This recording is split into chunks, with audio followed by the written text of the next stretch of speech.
ɓe fulɓe andu diine maɗa fedde heblo sukaɓe Afrique takkusana yoni to ndulmaji dembe ndulmaji funeɓe jammi bamburu gurela sarɓe falo boggela mbakna dowa mbakna lesa jeryila bamamɓe fonde sammali dammela ko on waktu yoni hato tigire yene kame tigire sire hato cango ene jiyaye gartindi kabruji mena to leydi Sénégal sanga julala geeje hanki nokko biteɗo musalla tati ɓe Kédougou nangi ken wona ujunere e temedde naya kilogramme e huuɗo mbitengo brawona to leydi Mauritanie hoorejo leydi ndi joftuɗo hanki to noksoɗa hoccilana mum ndi o subaka hande o yaɓani wuuro witengo Singiti wuuro ɓurgo naywude yoga e guure e nder leydi Mauritanie gam ñalɗi pinala to leydi Mali caggal nde darti golle bowal laaɗi diwoje ngala kiidal fuɗɗitima golle muma ɗo e lebbi jeetati malaɗe diwoje mbattu jurade toon to kiidala to Guinée Conakry la seni catal tammi ngala ko fate banggue sungoji leydi ndi holliti happu ko fate banggue 16 lewru février ko ndena wonata sungoji sarɗi yankoɓe to leydi Côte d'Ivoire sukade biteɗo Samira kam e bamum fonnoɓe waɗede refule ñalawma hanki o hande waɗi seppo mango to Paris ngam woto ngela nawtede jolam jaɓerima en jaaha to Iran kam e Irak musidɓe tedduɓe woto godde joni jañoɗena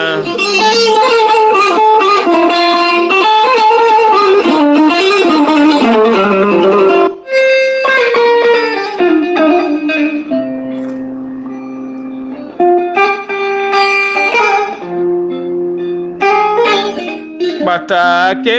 majjere taw kadi ganduɗa o wiyete ko Mika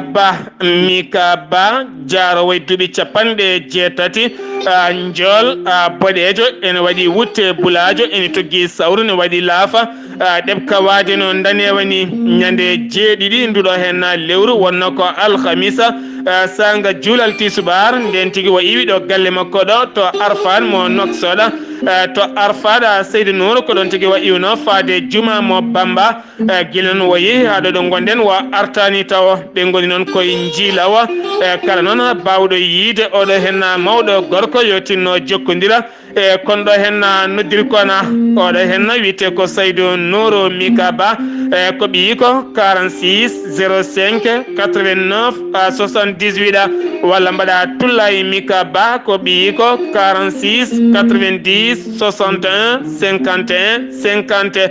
walla mbaɗa baaɗi ko biteɗo Mika Dia 46 95 29 23 siftinde ona kanko ɗo hen mawɗo ko jool boɗejo omo ɓorni wutte bulajo mo togui sawru ko boɗejo coyi kono kadi ko neɗɗo jawɗo yejjide no fewi o wiyete ko Mika Ba o woni ko noksoɗo leggal Arfada ñande alhamisa jawtuɗo hen o sanga juulal tisubar o yalti galle makko ngam faade juma Bamba mo noksoɗa guila noon wo yeehi hawɗo saaha mo gonɗen wo artani kala noon jiiɗoɗo hen mawɗo yo tinno nawa ɗuma to juma Bamba to noksoɗa siftinɗo noon wo hooɗi koye wuuro noksoɗa ha tenti e leggal bitengal Arfada o wiyete ko Mika Ba ko boɗejo joom darde ha wona woro kala noon jiiɗomo yo tinno jokkodira e 46 05 89 78 walla mbaɗa 46 90 61 51 50 walla mbaɗa 46 95 29 23 taw yettini ɓattaki ko baaɗi ko biteɗo Mika Dia taweteɗo to Nouadhibou.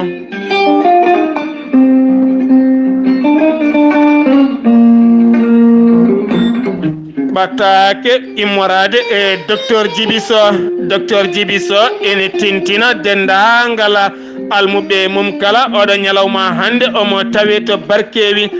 caggal nde waɗoyi mawlidi nabi sallallahu alayhi wa sallam toon to Ndendori oɗo saaha mo gonɗen o arti ha tonto barkewi kala non jiddo jokkondirde e docteur Djibiso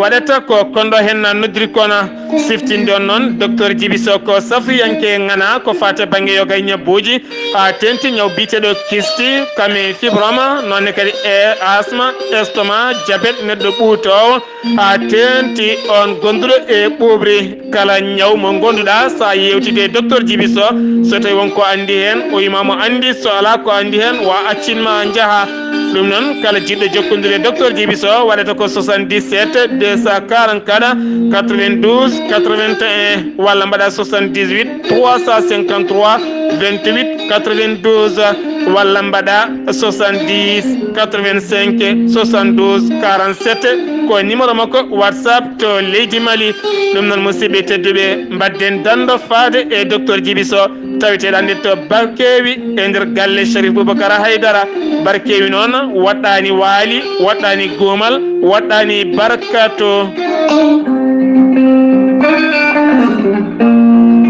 Kettode kaburuji mon e demgal pulaar Afrique, Asie, Europe, Amérique, Moyen-Orient, Océanie. Jam nyalle mon musidɓe tedduɓe dewo biira sappo jolal hitande ujunnaje ɗiɗi e sappo ya jeenaya kabruji men ɗemgala pular mayen garte mawlidin nabi sallallahu alayhi wa sallam baɗɗo jamma hanki o e nder a windere nde kala Serigne Babacar Sy Mansour kam woni khalifa général mo Tijaniya ñalawma hanki o joɗotima e jagorɗo kalfinaɗo gueɗe nder leydi kam e jaccingol laamu woni Ali Ngoye Ndiaye kam e seti mum timmuɗo kanko khalifa o noon wo suuti konngudi makko o holliti oɗo saaha mo gonɗen laamu ngu yo wattu haqqille mum no feewi ko fate banggue ɗiɗo hen boneji gonɗi e fuggude demal leydi Sénégal ɗin boneji noon koko fate banggue homosexualité taw ganduɗa ko gorkati debati walla ni mbiyen gorkati hande ene wayno leydi e nder leydi Sénégal eɗen gandi diine l'islam ne haaɗi ɗum noon oɗo saaha mo gonɗen sukaɓe worɓe hewɓe taweteɓe e nder leydi Sénégal ne ñawi oɗona ñaw ɗum noon laamu ngu yo daro hen darde tinde langa dardo e ɓiɓɓe leydi ndi kala wo haɗani ɗon tan wo joofima peɗeli ko fate franc-maçonnerie taw kadi ganduɗa ko fate banggue fétiche aji bonɗi no feewi ɗi ndewani e lawol diine taw ganduɗa sa naati hen ma won gorko joom ngaalu kono gonata ko jooɓiɗo ƴiƴam walla jarowo ƴiƴije taw ganduɗa ko neɗɗo mo fewani ko cate hande mantiniɗe e nder windere nde ha tenti kadi catal nangal e nder leydi Sénégal o joofima kadi wuyɓe taw ganduɗa ko sukaɓe ala ko dartori so wona guyka jawdi kam e téléphone aji yoga e gueɗe ɗum ɗo kala o wasiyima laamu ngu nde wawata darade hen darde mum fayodinde ha joni koye Tiwawon keddorɗena toon to Tiwawon tettama toon kewona temedde 5 e 37 kilo taw kadi ganduɗa ko produit ñameteɗo mo happu mum gasi taw tettiɗum ko brigade mo Mboura taw ko biteɗo Oumar Diaw ɓe kollitiɓe tettiɗen gueɗe kala oɗo sanan ko yidde tigui ko yimɓe ñamata ko beele ene wona e senare heedani hen caggal to Kaolack tonne kadi tettama toon kene wona 3 tonnes woni tonnuji tati taw ko produit mo happum gasi e dadiɓe e gatugol biteɗo Lassana Mané ɓe kolliti ha waɗa saaha mo gonɗen ɓe goni tigui koye darde fayitinde ko fati e ɗeɗona gueɗe to banggue mawlidin nabi sallallahu alayhi wa sallam en gartu ko fate banggue accident ji ha tenti e nokkuji ɓurɗi hewde yimɓe ɗi keɓɗen ko fate banggue hakkude Tiwawona kam e Kaolaga toon to Kaolack kene fota wonde yimɓe sappo gañima toon taw koye accident ji hen nayo ene tawe e caɗele musɗe no feewi so tawi noon ko toon to Tiwawona ñande aljuma heccanke o neɗɗo goto wasi fitanum taw koye accident ñalawma hanki aseɗo yimɓe tato mbasi toon pittali mumen taw koye accident ji ɗum noon so rendi ko yimɓe nayo mbasi hen pittali mumen ha joni koye Sénégal keddorɗena ñalawma hanki o ko aseɗa 9 lewru novembre yeehi ha woni 20 heures sanga kirade nde yimɓe keɓoto gam hirtade yaade mawninoyde jamma annabi o sallallahu alayhi wa sallam ko nden tigui remorki goto giwɗo banggue leydi Mali naati e nder falde Kédougou dadiɓe taweteɓe e nder falde Moussalla ko ɓen tigi mbawi fawde juuɗe mumen e oɗon camion taw ganduɗa nder camion ne toon ken wona ujunere e temedina ya kilogramme taw ko brown woni huuɗo bonko ko oɗo saha noon ene tawe e juuɗe dadiɓe leydi Sénégal siftinde on Sénégal oɗo saha wonti dadɗude ko fati e trafic taw ko huuɗo bonko iwa ko e nder windere nde kala sen giwi toon to leydi Sénégal paɗen ko to leydi Mauritanie sifande hakkunde jagorɗo kalfinaɗo ko fate banggue ngaalu leydi ndi biteɗo Cheikh Kabir Moulay Tahir kam tigui sifodiri e catal Kuwait taw ganduɗa ko bitengal KFAEAD taw koto Kuwait e boñ muɗum ɓe cifodiri ken wona 32,1 wala mbiyen piccala 7 million koppreje dollar ngam ngardinde bolola nema e nokku biteɗo INPES hakkude mum e nokku biteɗo Lahousa taw kadi ganduɗa ko bolol ngol ganduɗa ma won 150 kilométre beele kadi wawa fewnede ɗum noon ko ñamande ɗen koppreje iwde e boñ Kuwait fade e laamu leydi Mauritanie ha joni toon to Mauritanie keddoɗen ma en kaale hoorejo leydi Mauritanie Mohamed Cheikh Ghazouani bannoɗo jillu mum toon to Allemagne arti kikiɗe hanki to Nouakchott subaka hande o hocci lana mum di wawa ngam yaɓande wuuro Nayewo ɓurgo naywude yoga e guure taweteɗe nder leydi Mauritanie ngon wuuro noon ko singiti lawol battugol jeenayyi ngam mawninde manditare wuuro ngo kame ñalɗi pinal hollirde ñeñal kame pinal wuuro ngo hikka noon koko hawni waɗi toon landaji lundu kewɗi tawtorama taw kadi ganduɗa gardiɗo landa IPR ne kadi tawtorama oɗon festival taw ko biteɗo Seydina Ali wulde Mouhamed Khouna kam e Mouhamed wulde Mawlud kame Hatem gardiɗo Hatem woni Sayid Chaleh kamɓe kala ɓe tawtorama ɗum noon ne tindina tan ɗum ɗo hen Mauritanie woni koye kaldigal ko fate banggue dialogue national so tawi hoorejo leydi ndi tawdiri toon kame dariniɓe landaji lunda ha tente khalifaɓe diine kame aada kala Maroc noon heeɗanen caggal kañumne addi toon ñeñal kame pinal mum kala ngam sembolinde wuuro singiti wuuro pinal kame ñeñala ɗum noon ko ñalɗi baɗoji puɗɗotoɗi ñalawma hande toon to singiti ha joni toon to Mauritanie keddoɗen ma en jaaha toon to Soudan taw kadi ganduɗa ko jayinde Soudan witende Soudan News garde gola gardiɗo duɗal jaaɓi ha terde bitengal Al Nilan kanko on ko preuve ko jangguinowo kono kadi kanko ardi oɗon université wiyete ko Mohamed Al Amin Ahmed o joɗodima e ambassadeur mo leydi Mauritanie tawete to Soudan ɓe dañi yewtide toɓɓe jaƴƴe no fewi ko fate banggue gandal ha tenti gandal dowrowal no fewi oɗo saha holliti Soudani heebi waddude junggo e fandu e leydi Mauritanie ko fate banggue jangde kam e ndema ha tenti ko fate banggue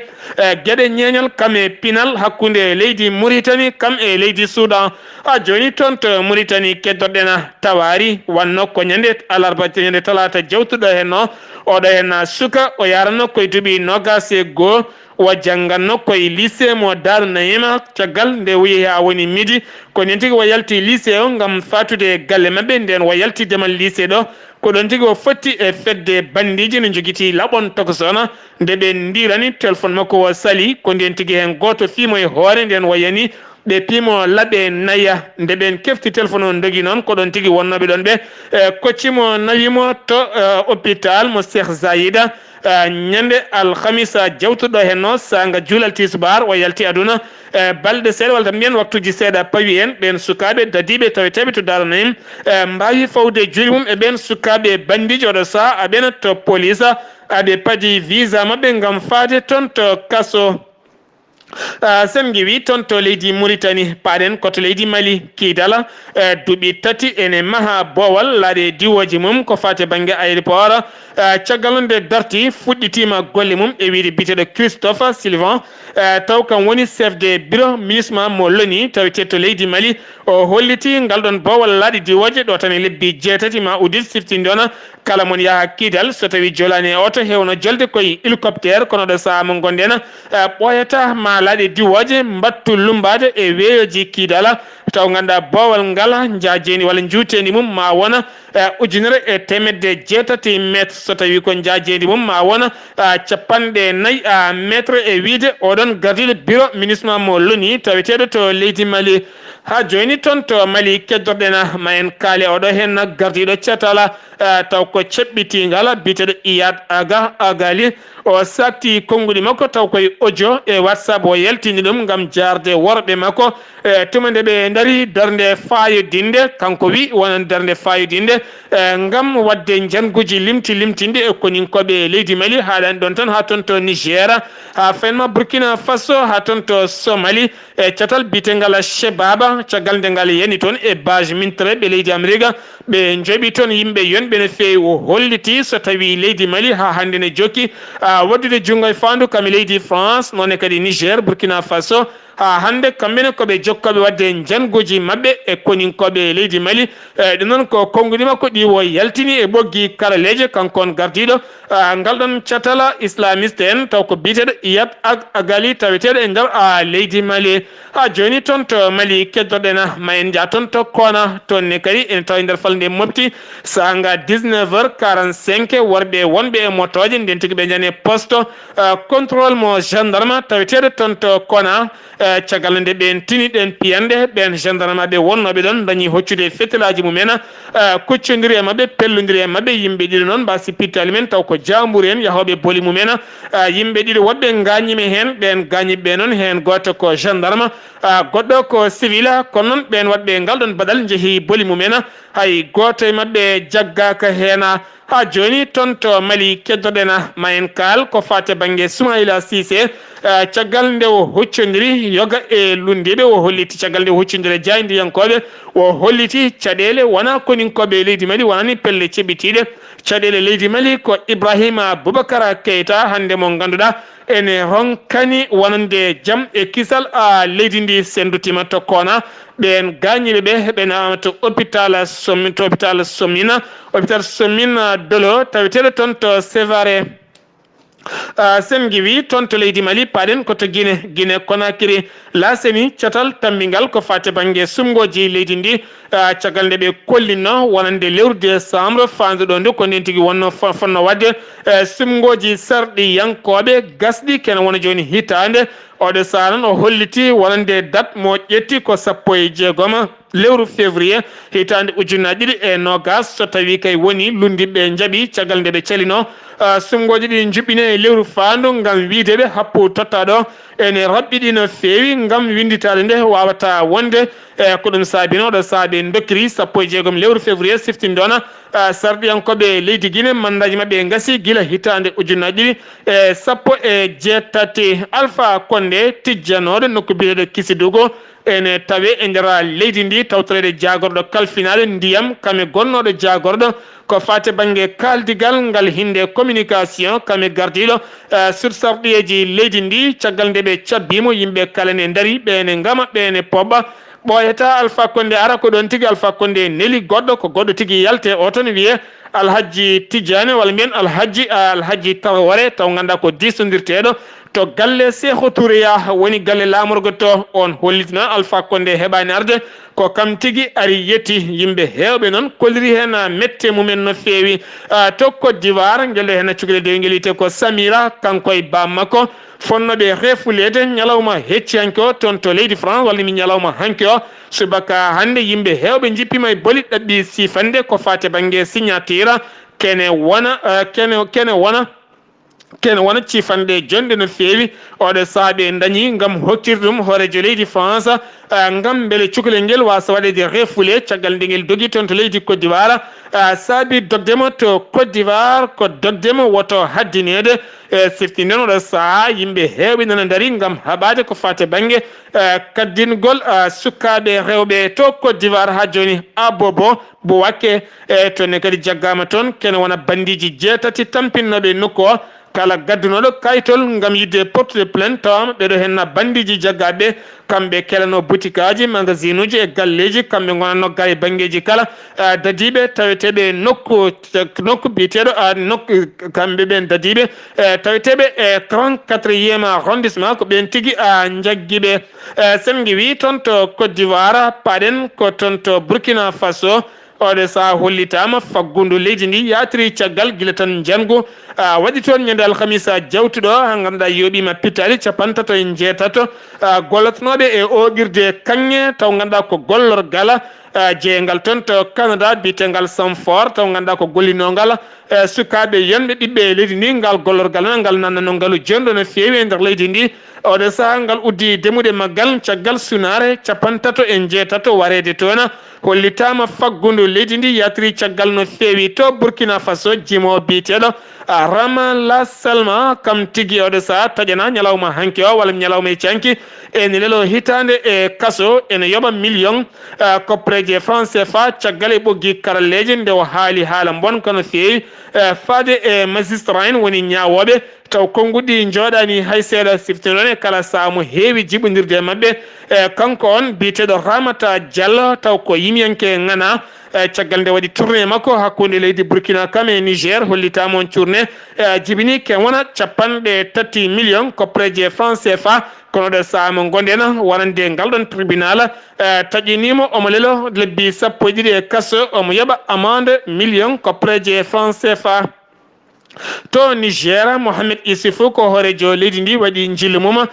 toon to Difa noon e tawe kerol hakkude maɓɓe e leydi Nigéria ene tawi toon état majeur mo leydi Niger wonande koninkoɓe leydi Niger kam e koninkoɓe leydi France Barkhane sariɓe e nder Afrique subsaharienne kono ne kadi koninkoɓe leydi Amérique kamɓe kala ɓe moɓodiri toon o waɗi toon discours makko hollitama noon ngol woni goo makko huccidde ɓeɗo kala wadde discours ngam jardeɓe e sembolindeɓe haare sattude nde ɓe goni e waddude oɗo saaha mo gonen faade e Boko Haram o holliti peeje mawɗe ƴettama ngam haɓade ndeɗo henna fedde seɓɓitinde tawetende e kerol hakkude leydi Nigéria kame Niger ha fanma toon to lac moccaɗa sen wi toon to Niger paɗen ko hakkude Madagascar kame Gabon caggal jillu jagorɗo kalfinaɗo jeygu kame bangogol mo leydi Gabon biteɗo Ogandaga caggal nde waɗi jillu makko toon to Madagascar ngam tawtorede 11 jonde ko fati banggue furum gostodiral produit ji demeteɗe e leyɗele Afrique kanko noon wa dañi jooɗodade e jagorɗo nando makko taw ganduɗa ko toon to Antananarivo woni lamorgo Madagascar hakkude gollorgal bitegal Olam tawetegal e leydi Gabon pewnowal ko fate banggue wilde palme woni nebam mbiteɗam nebam tire en wondi e gollorgal bitegal Cypromad taw ko gollorgal leydi Madagascar hollitino Madagascar ɓoyata ma wattu julade e leydi Gabon ko fati e banggue nebam tira sen wi toon to Madagascar paɗen koto Algérie la cour constitutionnelle lawɗini oɗo saha mo gonɗen landaji joyyi wonɓe heɓade gam ƴamoyde lefol laamu ɗum noon waɗata ko 12 lewru décembre fandu so gueno haji toon to leydi Algérie jolam jaɓeri ma en jaa ha toon to Irak seppo wulgo ɗiɗo dumunaji kala hakkude Bagdad ha fayenma toon to Bassoura caggal noon wonande toon to Bagdad ñalawma hanki o dadiɓe pelli toon kure ha jooɓi pittali yimɓe tato nonne kadi toon to Bassoura wuuro ɗimmo tawetego e nder leydi ndi toon kadi seppoji nguli jaw ha yimɓe tato mbasi toon pittali mumen kamɓe noon yidde mabɓe oɗo saaha mo gonen ko gouvernement yo igu ɗon caggal mbuñaari ɓiɓɓe leydi ndi gollata tene haalis yiyetake kala ɗo natata aɓe pondi hen noon gurdam mabɓe kala so tawi gouvernement iwani hay so tawi ɓe gasa ɓe dartinta seppoji mabɓe to Iran Hassan Rouhani ko hoorejo leydi ndi baɗɗo jillu mum subaka hande o nokko biteɗo Yazeda ene tawe nder leydi ndi toon tigui wo sakti taw yaltini ɗum koye télé leydi Iran wo holliti ɓe jiiti e maaje kaɗɗe leydi mabɓe kene wona capanɗe joyi e tati milliard taw ko bari ko fati e banggue pétrole ngarɗo no fewi ɗum noon ma waw ɓamtude faggudu leydi mabɓe ɗum noon e wiide biteɗo Hasan Rouhani musidɓe tedduɓe ɗum ɗo hen wonno komin tonga noon kawruji men garane en kikiɗe hande o ɗo yesso alirde ko musidɗo mon guiɗo mon sehil mon Sar Abdoullahi Sarr ketkimalaki jaam yo jaam Allah hiranen musidɓam tedduɓe